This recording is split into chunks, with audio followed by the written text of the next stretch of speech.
Hello, I'm Corinne. I'm a certified Feng Shui consultant, and I wanted to do a video on kitchen Feng Shui. And I thought the best way to do that would be to invite you into my own kitchen so that I could break everything down and explain everything with personal examples. The kitchen is symbolic for health, prosperity, and nourishment because of the stove. So I'm going to be covering Feng Shui for the stove first. Tip number one is the command position. I know I've mentioned the command position in the living room, in the bedroom, and the office, but it's a thing in the kitchen as well. So, ideally, in Feng Shui, you want to be able to see the entrances while you're cooking. If your stove is like mine and it doesn't face the entrances, you'll want a reflective surface above your stove so that you can see behind you. It creates a sense of security as well as a sense of control. So I don't have the perfect mirror yet. I'd really like to do one of those mirrored backsplashes, but until then, this framed artwork will work just fine. That has the glass cover on it. Tip number two is to keep the stove clean and fully functional. Dirty burners or broken components equal blocked energy. Tip number three is to use all of your burners. You'll want to rotate the use of your burners. In Feng Shui, that symbolizes creating multiple opportunities and balancing your resources. Tip number four is to keep your countertops clean and clutter free. You want to keep out useful, frequently used, or beautiful items. I don't have a lot of countertop space, so I took the top shelf out of my armoire and I moved my coffee appliances in here. So now I have my own personal cafe. And if you watched my video on a simple but luxurious life, I said I'd like to have Smeg appliances someday, and my kids got me this Smeg coffee maker. So it's the center of attention in my own personal cafe. Tip number five is to separate fire and water because they clash. Those two energies clash. And you want to create a sense of flow instead. So, what you want to avoid is your sink directly across from your stove, or your sink too close to your stove. But, there's no perfect feng shui house. So, if you're in a situation like mine where the sink is next to the stove, or any water element such as your refrigerator or your dishwasher are too close to an oven or a stove, you'll want to put wood in between because water, the sink, feeds the wood and the wood feeds the fire. So instead of there being a clash between the water and the fire, now you have this buffer in between where the water is feeding the wood and then the wood can feed the fire, and then your energies are balanced. So I did the same thing over here. I put cutting boards between my refrigerator and my small convection oven. And over here, I have a cutting board, I have wooden salt and pepper grinders, and I also have wooden utensils here. Earth is good to put between the two as well because earth destroys water. So if you have pottery or anything like that, you could use that as well. For more clarity on how the elements work, you can watch my video on the 5 elements, and that will give you very specific information on how to work with the elements in Feng Shui. Tip number 6 is to keep your knife storage discreet. You could use one of those knife blocks where all the knives are stored inside the block, or I like to keep all my knives in a drawer. So avoid displaying sharp objects, especially something as sharp as a knife, because in Feng Shui that creates sha qi, which is negative, harmful energy. Tip number 7 is to fix or repair leaks immediately. So, dripping faucets symbolize resources draining away, and it also creates literal stress. Tip number 8 is to keep your trash hidden and managed regularly. So, exposed trash or overflowing trash brings the energy down in your kitchen dining area. I keep mine in this island right here enclosed. So I have my trash and my recycle, and I like to empty it daily. So at the end of the day, the trash goes out every night.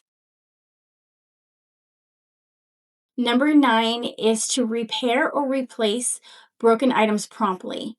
Things such as wobbly chairs, light bulbs that don't work, drawers that don't roll properly, cracked dishes. You'll want to repair or replace those immediately because they reinforce a sense of disorder.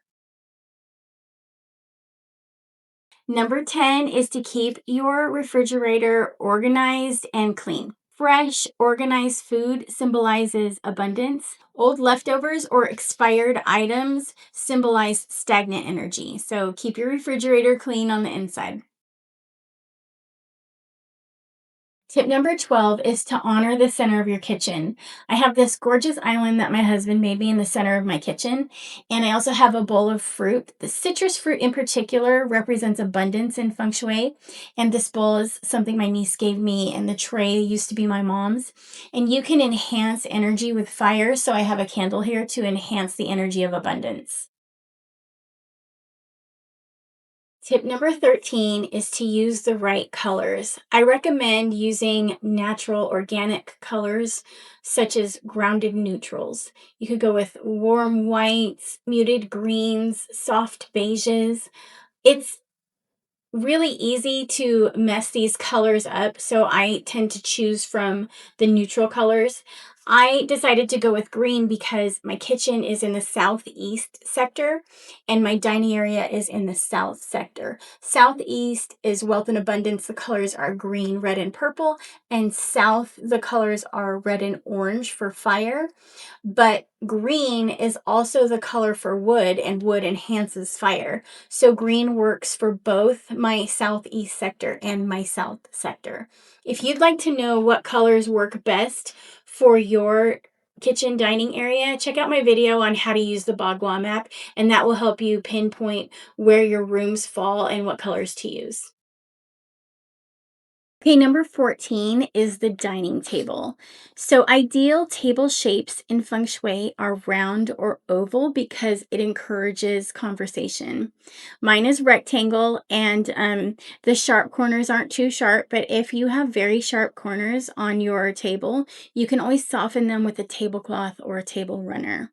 Also, the ideal material for a table in feng shui is wood.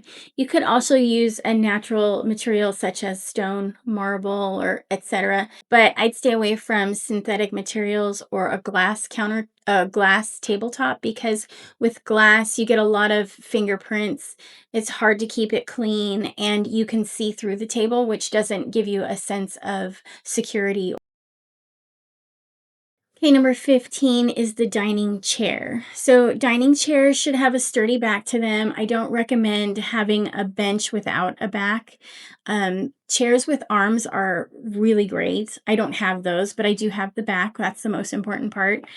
They need to be comfortable and sturdy, and you don't want them squished so that you're too crowded next to somebody, and you don't want somebody's back too close to a wall. They should be able to get in and out, moving their chair without any problems, as well as having space behind their chair for people to walk. The ideal number of chairs in feng shui are 6 or 8. If you can't fit that many chairs in your dining room, 4 is a good number as well. Tip number 16 is to keep your pathways open and clear.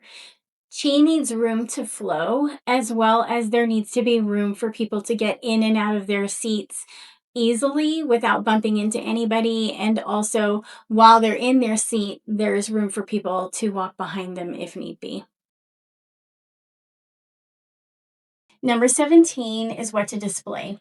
My favorite one is the mirror trick. So whatever is reflecting in your mirror doubles. So if your mirror is reflecting your dining table and the fruit on your dining table and the fruit on your island or flowers or candles or anything beautiful like that, then you're doubling that positive energy. So my mirror is reflecting my fruit, and so fruit symbolizes abundance, so I'm doubling the energy of abundance. If your mirror is reflecting anything negative like mess or clutter, then you're doubling that stagnant energy. So be mindful of what your mirror is reflecting. Artwork, flowers, plants, anything like that, any organic materials, wood, natural stone, brass, gold. You don't want any artwork that causes sad, angry, or aggressive feelings. So just be mindful of what you place in your dining area and also what's reflecting in your mirror if you have a mirror in your dining area. Number 18 is creating warmth with lighting. So you'll want to do layered lighting. If I had the under cabinet lighting, that would be perfect, but I don't yet. I will. So under cabinet lighting is nice. Layered lighting is not just those canned lights that are really high and they're usually very bright. They're different levels of lightings, or like the pendant light or the chandelier above your dining table is really important.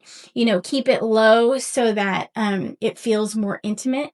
And then also you'll want to use the warmer light bulbs. You want to avoid the blue, white, harsh lighting. Also, candles and sconces are very beautiful ways to create a warm, intimate atmosphere.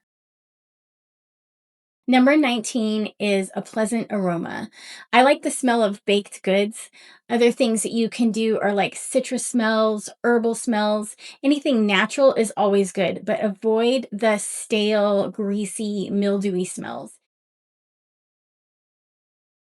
Number 20 is to bring life into the space.